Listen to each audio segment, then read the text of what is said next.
Holy shit.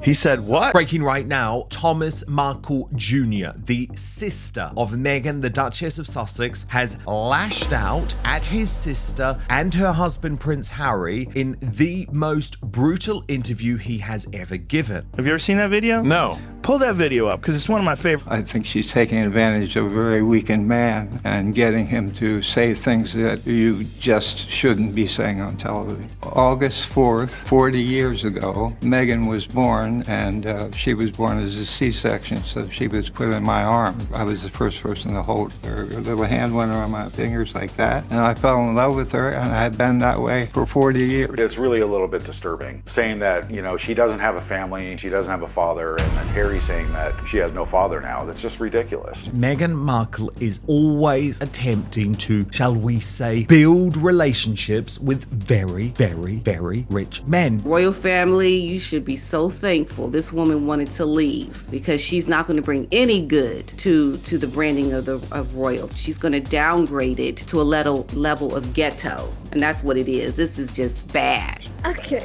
Am I there? I really do miss her. I hope you're having the best birthday you've ever had. Thank you for everything. Do you still love your daughter? Of course I do. I love my children. I love my other daughter. I love my son. Of course I will. What if everything you thought you knew about Meghan Markle was just the surface of a carefully polished illusion? Because according to her own brother, there's a side of Meghan the world was never meant to see. A side that doesn't align with the humanitarian icon headlines, the tearful documentaries, or the multi-million-dollar Netflix deals. We're talking about a woman who, behind the glitz and glamour, may have rewritten her entire past, erased her own family, and used the world's most famous prince like a stepping stone on a royal ladder that was never meant to be hers. And now, her brother is speaking out. Doesn't know us. You know, it's just very bizarre how she just basically brushed the entire family under the carpet like we don't exist, and then lied about not having a family, and lied about she doesn't have a family that she's always wanted. You know, we've always been here. In his most unforgiving interview yet, Thomas Markle Jr. pulls back the curtain, and what he reveals isn't just personal, it's deeply disturbing. We're not just talking about a family falling apart, we're talking about a pattern, a strategy, an alleged blueprint of manipulation, image control, and betrayal that's left the people who once loved Meghan the most in complete devastation. From chilling claims about her relationship with Prince Harry, to painful recollections from their father, who's still waiting for a phone call that may never come, this isn't just another celebrity feud. This is something darker, something deeper. And at the heart of it all lies one impossible question. Did Meghan cut ties to protect her peace or to protect her image? Stay with us as we unpack the most explosive Markle family interview to date. Because what Thomas Jr. just exposed might make you see the Duchess of Sussex in a completely different light. Any proud parent, his home is littered with photos of his beloved children. For the longest time, she wanted to be a dancer. Each image is a heartbreaking reminder of happier times. It started with a quiet camera, a tense chair, and a man who had clearly been holding things in for years. Then the words came flooding out, and the world hasn't been able to look away since. Thomas Markle Jr., Meghan's estranged half-brother, sat down for what he describes as the most brutally honest interview of his life. But this wasn't just a headline grab. This was a long, simmering storm finally breaking wide open.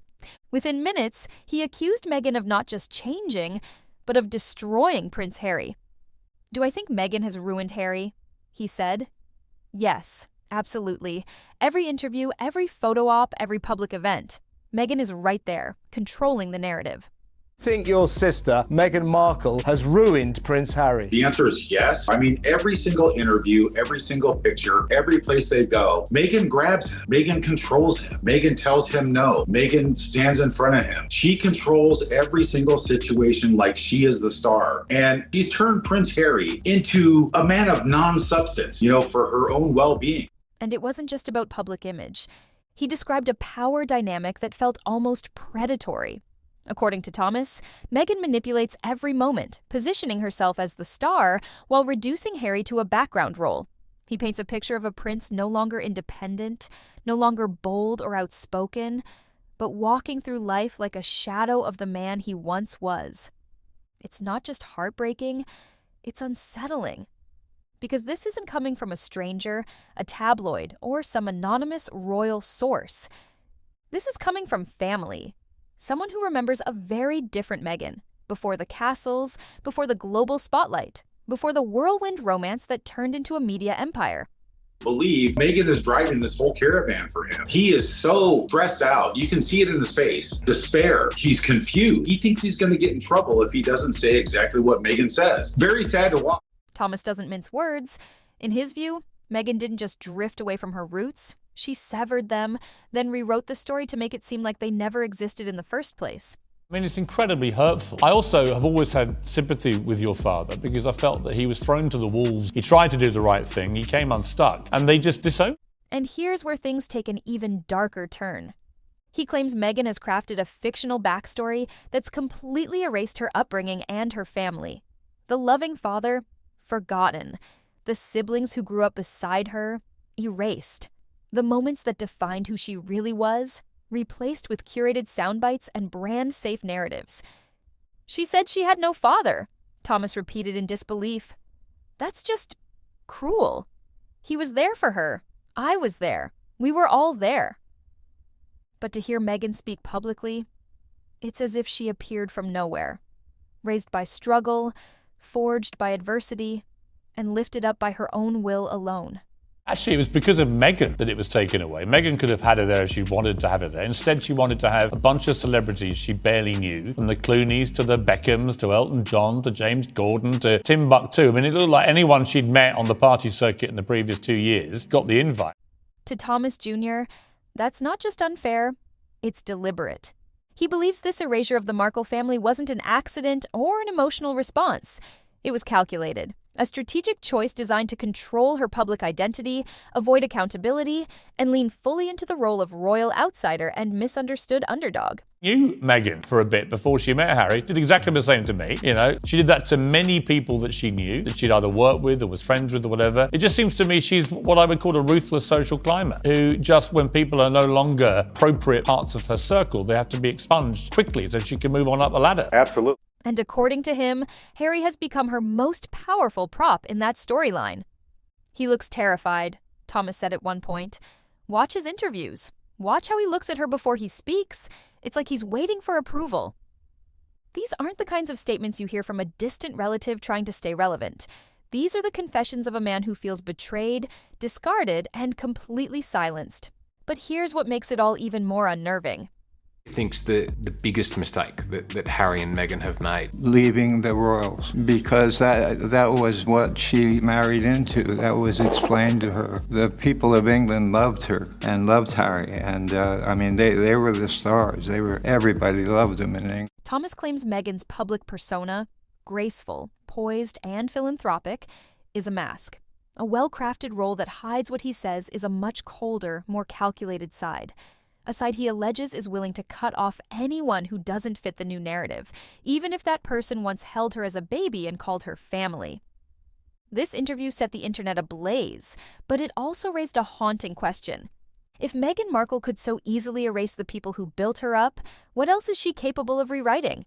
And next, we'll hear from the man who says he's been waiting 40 years to hear his daughter say one simple word: Dad. For most families, time and distance cause memories to fade, but not like this. I think it was a desperate plea because they've made their bed for the last 6 years and now they're sleeping on them, and the entire world knows exactly what's happening with those two. According to Thomas Markle Jr., this wasn't just a sibling drifting away. It was a clean break, a total blackout, a deliberate erasure of her entire biological family as though they never existed. She doesn't know us, he said. It's like we're ghosts. It's a line that hits harder than you'd expect, because we're not just talking about tabloid scandals or personal disagreements. We're talking about a person, Meghan, who, by her family's account, completely rewrote her history the moment she stepped into the royal spotlight. And what hurts most, she didn't just forget her family, she allegedly lied about them.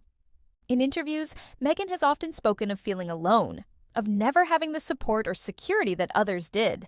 She famously said she didn't have a real family, that she had to build one from scratch, that she was the product of broken bonds and loneliness. But Thomas Jr. says that version of events, Completely false. He recalls birthdays, family barbecues, moments in front of the TV together, holidays, long talks with their father, moments that are now treated like they never happened. And it's not just memories, there's evidence. Home videos, childhood photos, and keepsakes locked away in dusty boxes. Meghan smiling, Meghan dancing, Meghan hugging her dad after winning a school award. They still have them. They've watched them. They remember the girl in those frames. But they say she doesn't remember them. Or worse, she chooses not to. Thomas paints it like a total branding reboot.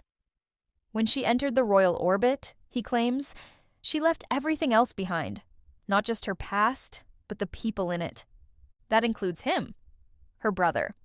A man who once saw her as the sweet, ambitious little sister who wanted to dance and make something of herself. Now, he says he's just another footnote in a story she's no longer telling. And the most painful part, he's not alone in this. Any advice for Harry? Yeah, stop talking about the royals. Stop giving away all the secrets about the royals. And, love your children and love your wife. But also love your grandmother and love your father. According to Thomas, every single person from Meghan's early life, friends, relatives, neighbors, have experienced the same vanishing act. Cut off, silenced, deleted. He calls it the Meghan filter. If you don't fit the new narrative, you don't exist. It's a chilling thought, especially when you realize how public this reinvention has been. From Hollywood to Windsor Castle to California, Meghan has transformed her life into a global brand. One built on strength, survival, and standing up to toxic environments. But Thomas insists she left behind something just as important, the truth. And it all leads to one person who's felt this erasure more than anyone. Not a sibling, not a cousin, but the man who held her first. The man who still has a photo of Meghan as a newborn taped inside his wallet. And while the world saw a smiling bride in a royal carriage, behind the scenes, a father was lying in a hospital bed, alone, heartbroken, and shut out of the biggest moment in his daughter's life. If what we discussed previously was painful, this is the part where it becomes unbearable. Because when Thomas Markle Sr. speaks, it's not with anger, it's not with fury. It's with a quiet sadness that's far more devastating. I held her first, he says. She wrapped her tiny fingers around mine, and I was in love from that moment. That one line tells you everything. This isn't a man chasing headlines. This isn't a bitter father trying to claw his way into his daughter's success. This is someone who genuinely believed, right up until the very end, that love would be enough to keep them connected. Instead, he found himself watching Meghan's royal wedding from a hospital bed. Not a phone call, not a visit, just the cold glow of a television screen and the knowledge that someone else was walking her down the aisle. And yet, he harbors no bitterness toward King Charles. In one of the most surprising moments of his interview, Thomas Sr. says he's grateful Charles stepped in. It was a fatherly gesture, he says, one I wish I could have made myself. It's not what you expect from a man who was globally excluded from the most significant day in his daughter's life. But that's the pattern that makes his story so haunting. Forgiveness with no response. Apologies with no reply. Love with no return. He says he's not angry at Meghan, just confused, heartbroken, and above all, disappointed. And the pain doesn't end with the wedding. Well, that's her first wedding in Jamaica.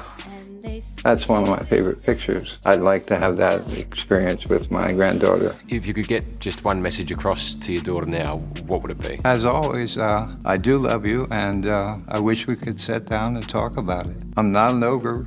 I'd love to talk to her. Thomas Sr. has survived a heart attack and a stroke in the years since Meghan's departure. His health is declining, his voice is slower, his hands tremble. But still, no call, no letter, no text. He's never met his grandchildren. He doesn't even know what their voices sound like. And in a moment that completely guts the viewer, he compares his situation to something truly shocking. Even axe murderers get visits from their families, he says. I'm not an axe murderer. He's not exaggerating for effect. He's just trying to make sense of it. Trying to understand why one mistake, whatever it was, could justify a lifetime sentence of silence. Because here's what makes this part different from the rest of the story.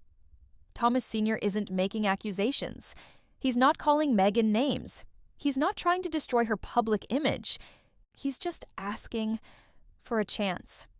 A chance to meet his grandchildren before he dies.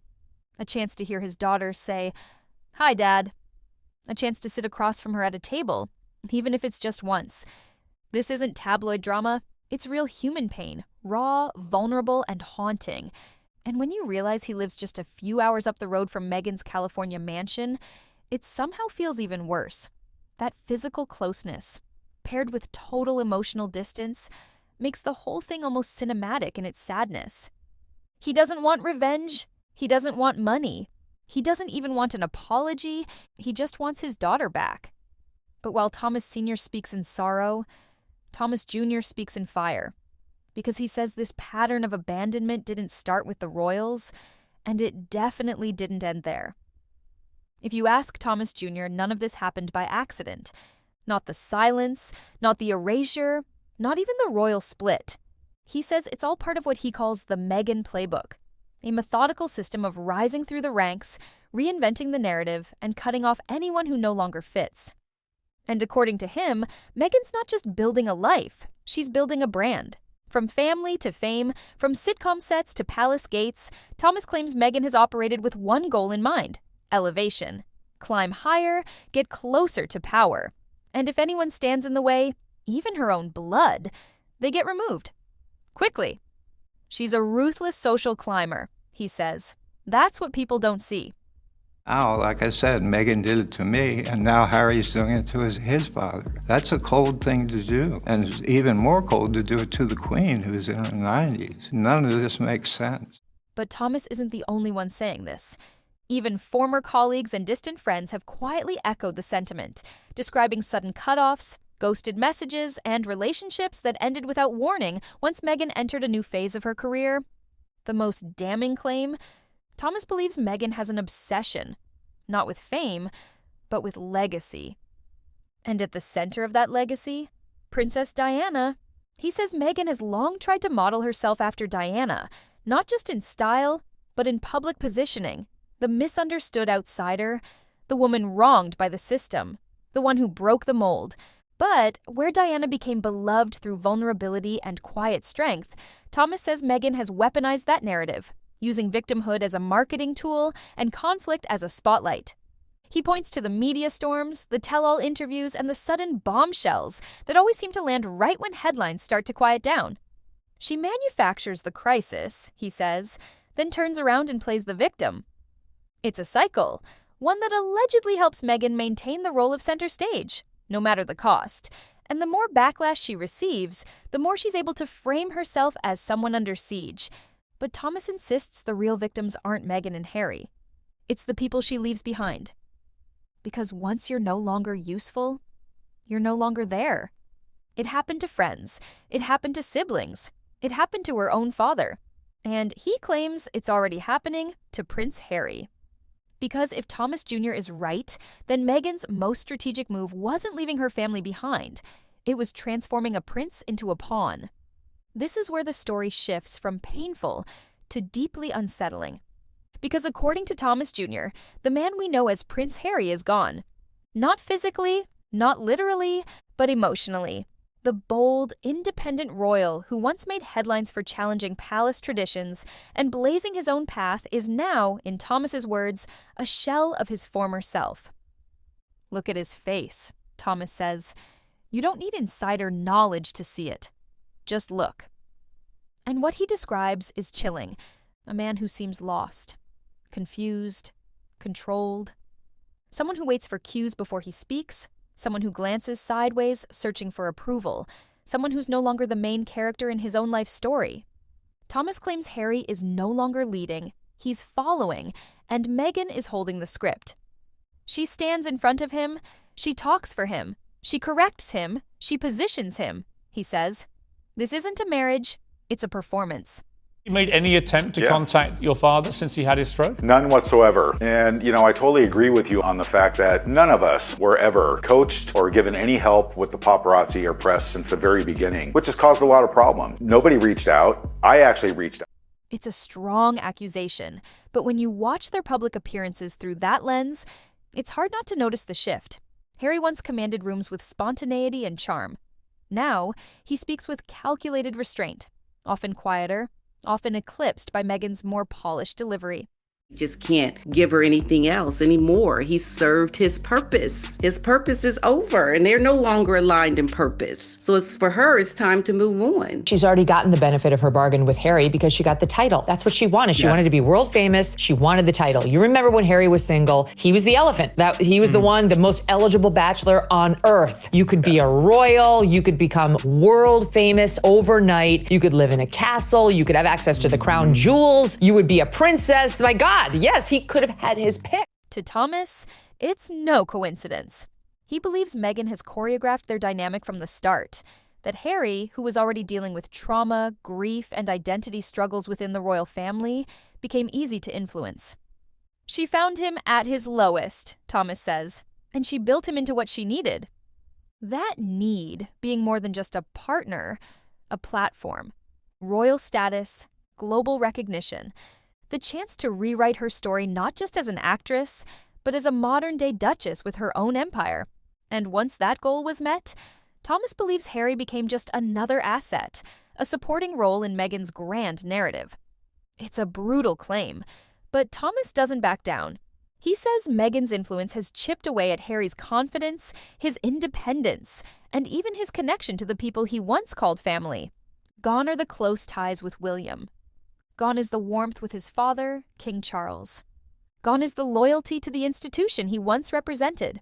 All, allegedly, under Meghan's direction.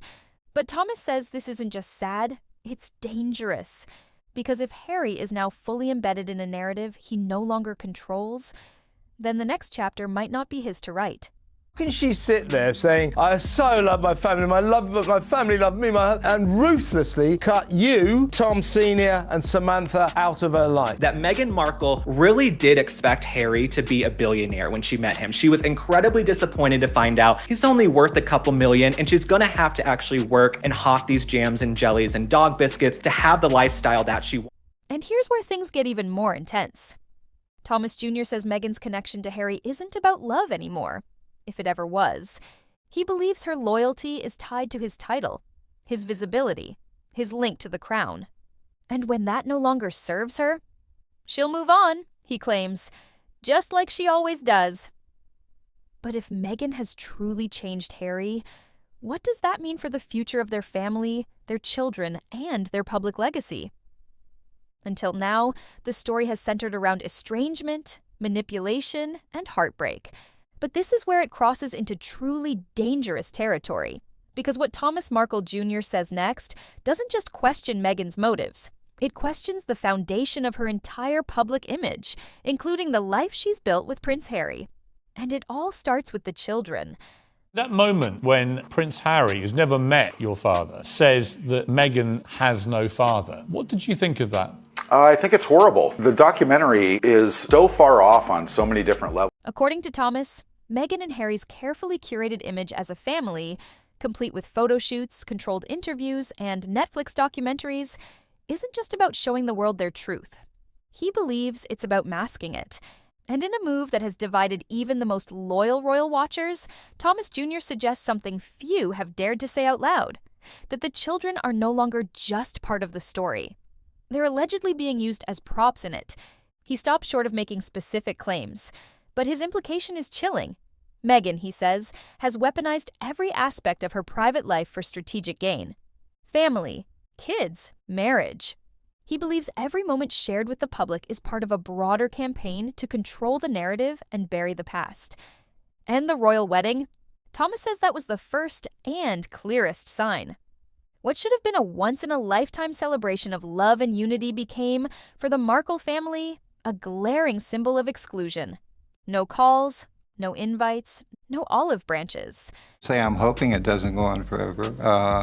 Right now I'm talking to Meghan and Harry. I love you guys. We can work out the problems. I don't think there's any problems that can't be worked out. And I've said I'm sorry about the initial problem. If I've said anything today that offended anyone, I'm sorry about that too. But I'm just telling the truth and how I feel about what's going on. According to Thomas, the message was clear. The people who knew Meghan before her royal transformation had no place in the life she was building. And what stings the most? They never asked for fame, they never wanted headlines, they just wanted to be there. That's when Thomas drops another emotional gut punch, this time on behalf of their father. Thomas Sr., recovering from a heart attack just days before the wedding, watched from a hospital bed as the world tuned in. No text, no get well soon, no acknowledgement, and that, to the Markle family, was the moment the door slammed shut for good. Thomas Jr. calls it the moment Meghan erased her past in full view of the world. And for their father, that act wasn't just painful. It was, in his words, unforgivable. But the most explosive claim comes next. Because if you thought Meghan's departure from the royal family was about toxic media or lack of support, think again. Thomas believes the real reason Meghan and Harry fled the UK was far more personal, and it allegedly took place behind closed palace doors, in a confrontation no one saw coming. Because according to Thomas Jr., the final straw wasn't public. It was private, a moment with the late Queen Elizabeth herself that changed everything. Thomas Jr. doesn't just think Meghan clashed with the royal family. He believes she clashed with the Queen herself. In his words, it wasn't the press. It wasn't the pressure. It was a final, brutal confrontation behind palace walls.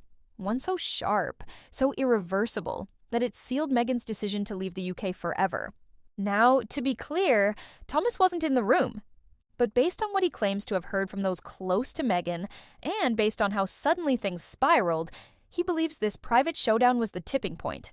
The Queen, he says, expected respect. Protocol, tradition. Meghan, she had her own vision. And when the two clashed, there was no going back. Thomas believes this wasn't just a disagreement about duties or dress codes. It was about control, about power, about the fact that Meghan was never going to play by the royal rulebook. And in Thomas's view, the moment Meghan realized the royal system wouldn't bend to her will, she walked away. But here's the twist. Thomas doesn't think this was an impulsive move. He believes Meghan had been planning her royal exit long before the press turned hostile or the public grew divided. She mastered this playbook with our family, he says, cutting people out, rewriting the narrative, turning herself into the victim. The Queen was just the final chapter. And in that moment, when Meghan allegedly stood her ground before one of the most respected monarchs in history, Thomas believes she wasn't standing for love or freedom. She was standing for branding, her own. And he's not alone in that theory. Meghan's half-sister, Samantha Markle, backs it up, claiming the Meghan the public sees today is a complete reinvention. Someone polished, poised, and carefully curated, but not someone they recognize from before. Samantha remembers late-night talks, laughs, and genuine closeness, until, she says, fame changed everything. Their bond disappeared overnight. I had done something terribly wrong, that would be fine, but I haven't. So I just want an answer. I don't like to say it, but I gotta say it. I don't know of anybody that cold to do this. I'll be very disappointed that I don't get to hold my granddaughter. Does it hurt? Of course it hurts. There are axe murderers in prison. Their family comes to see them, right? I mean, I'm not an axe murderer. And in its place, silence. For Thomas and Samantha, the conclusion is painfully simple. Meghan didn't just distance herself from her family, she dismantled it. And now, as Harry grows more isolated from his own relatives, Thomas sees the same pattern playing out again. A cold, calculated separation wrapped in a soft, sympathetic story. She did it to me. She did it to our father, he says. Now she's helping Harry do it to his. That last sentence lands like a hammer, because when you zoom out, it paints a picture not just of family fallout, but of a systemic unraveling of every bond Meghan ever had. Friends, siblings, a loving father. Now, even the royal family. And while her supporters call it self-preservation, Her family calls it something else entirely. But as Meghan's image grows more powerful in the public eye, Thomas Jr. delivers a chilling warning about who might be next. Thomas Markle Jr. has made many accusations over the years, but none land quite like this. Because while most of his claims focus on Meghan's past behavior and current influence over Prince Harry, what he says now sends chills down the spine. He believes that Harry himself is next to be pushed out, next to be discarded, next to be cut off, just like the rest of them.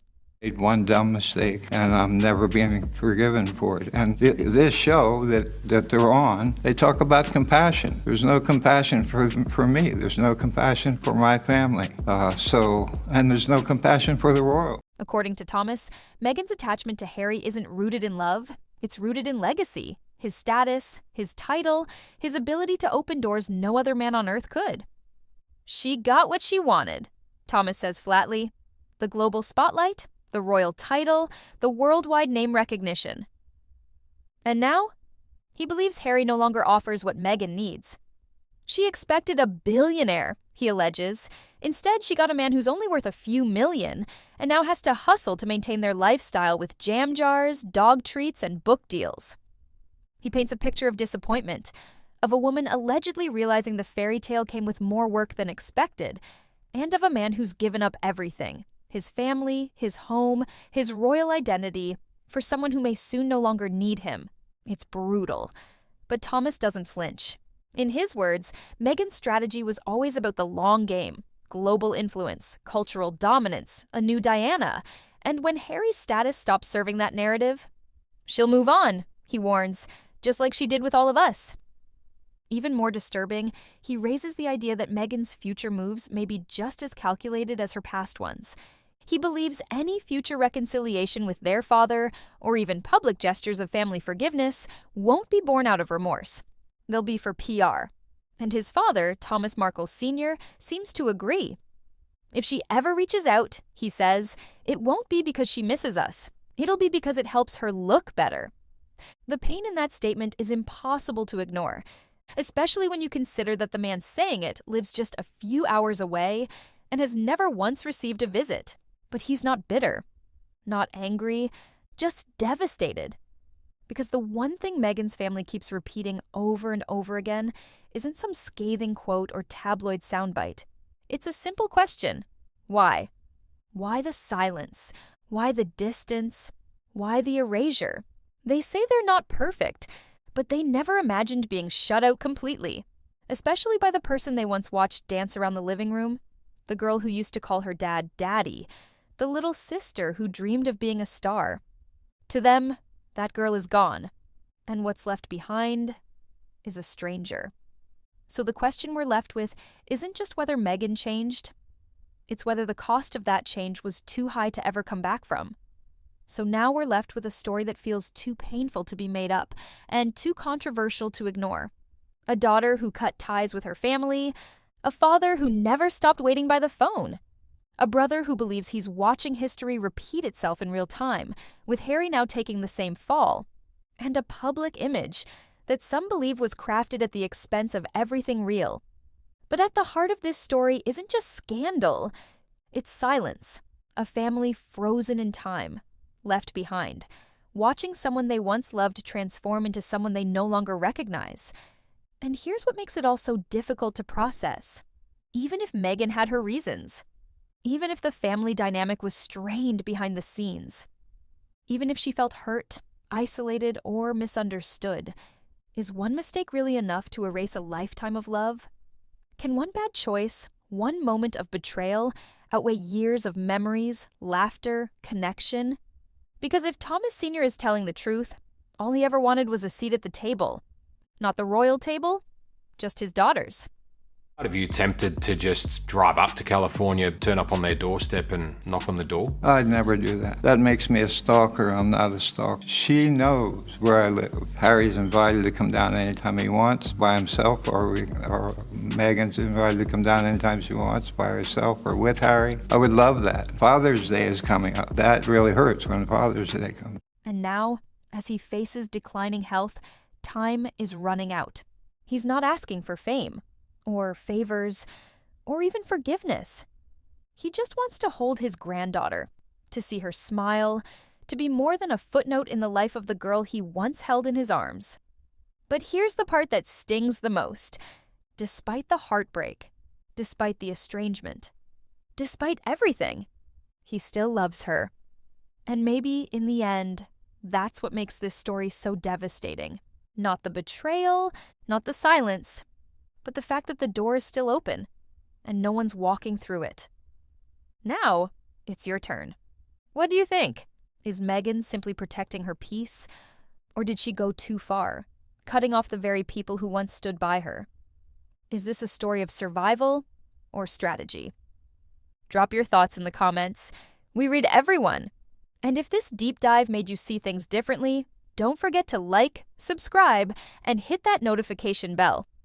Because here on Celeb Central Daily, we're not just talking gossip. We're uncovering the raw, the real, and the stories no one else will tell.